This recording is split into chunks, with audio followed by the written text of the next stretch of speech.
Hi hello नमस्कार सगळ्यांना नमस्कार आणि खूप खूप स्वागत तुमचं माझ्या आजच्या व्हिडिओमध्ये। चला मग आज काय नवीन करायचं बघूया। बाजारात भरपूर प्रमाणात आता आज सध्या आवळे आलेले, आवळ्याचं सीजन चालू आहे। चला मग आवळ्याचे वेगवेगळे पदार्थ आपण करून पाहिलेलेच आहे। चला आज पण करूया एक छान चटकदार आवळ्याचा वेगळा पदार्थ। चला पाहूया। असे फ्रेश आवळे घेतलेले आहेत, मस्त धुवून घ्यायचे स्वच्छ आणि पुसून घ्यायचे आणि बारीक किसणीने किसून घ्यायचे। चला मग आवळे किसून घेऊ आपण सगळे। चला आता खोबऱ्याची किसणीने आपण काय करू, सगळे आवळे किसून घेऊ मस्त। चला आपले आवळे किसून झालेले आहेत। आता याचा किस जितका झाला तितकी साखर घ्यायची आपल्याला। आता हा आवळ्याचा किस झालेला आहे साधारण पावशेरचा 2 वाटे किस पडलेला आहे, तर मग त्याला आपण 2 वाटे साखर घालायची आहे। 1 चमचा लाल तिखट घालायचं आणि थोडंसं मीठ घालायचं। चला मग पुढचं पाहून घेऊ आपण रेसिपी। चला आपण गॅसवर कढई तापत ठेवली होती, तर त्याच्यात हा 2 वाटे किस आपण टाकून घेऊ। 2 वाटे आवळ्याचं किस टाकून घेतलं आपण, थोडंसं परतून घेऊ याला। बाकीचं दुसरं काहीच घालायचं नाही याच्यात, तेल तूप असंच याला थोडंसं परतून घेऊ आपण मस्त। चला आता एक 5 मिनिटं आपण याला आहे ना मस्त परतून घेतलं बघा, कलर याचा चेंज झाला। आता किस होता 2 वाट्या, त्याच्यामुळे साखर टाकायची आपल्याला 2 वाट्या।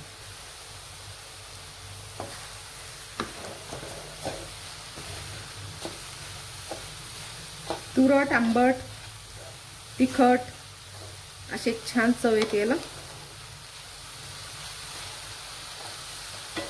गॅस थोडासा मीडियम ठेवायचा। थोडीशी साखर आपण विरघळू देऊ, एक 5 मिनिटं परतून घेऊ याला। एक लक्षात ठेवायचं, आवळे किसताना पण पाण्याचा हात लागला नाही पाहिजे, पूर्ण कोरडे झालेले पाहिजे। आणि साहित्य जेव्हा आपण कढईत टाकतो त्यावेळेस कढई पण कोरडीच पाहिजे, पाण्याचा अंश अजिबात जायला नाही पाहिजे। चला आता याच्यात टाकू आपण 1 चमचा लाल तिखट, साधारण एवढा चमचा लाल तिखट घेतलेलं आहे मी।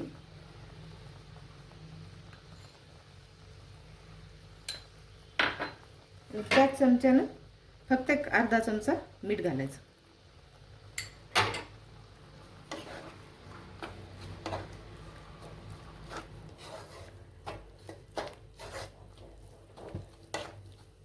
गॅस थोडासा मोठा करू,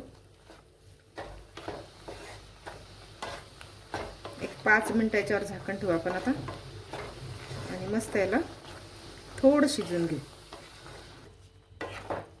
चला आपली रेसिपी आता तयार झालेली आहे बघा। असं थोडंसं पातळसरच राहू द्यायचं याला।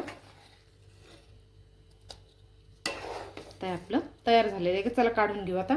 आणि थंड झाल्यानंतर तुम्ही एका जारमध्ये भरून ठेवा, भरपूर दिवस तुम्ही याला वापरू शकता। काढून घेऊ आपण।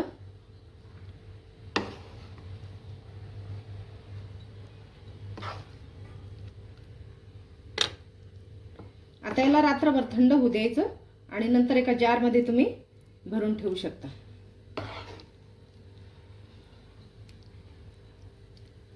चला तर मग कशी वाटली तुम्हाला आवळ्याची ही रेसिपी कमेंटमध्ये नक्की सांगा। व्हिडिओ जास्तीत जास्त शेअर करा, लाईक करा आणि चॅनलला सबस्क्राईब करा। परत एक छानशी रेसिपी घेऊन नंतर भेटूया, तोपर्यंत बाय।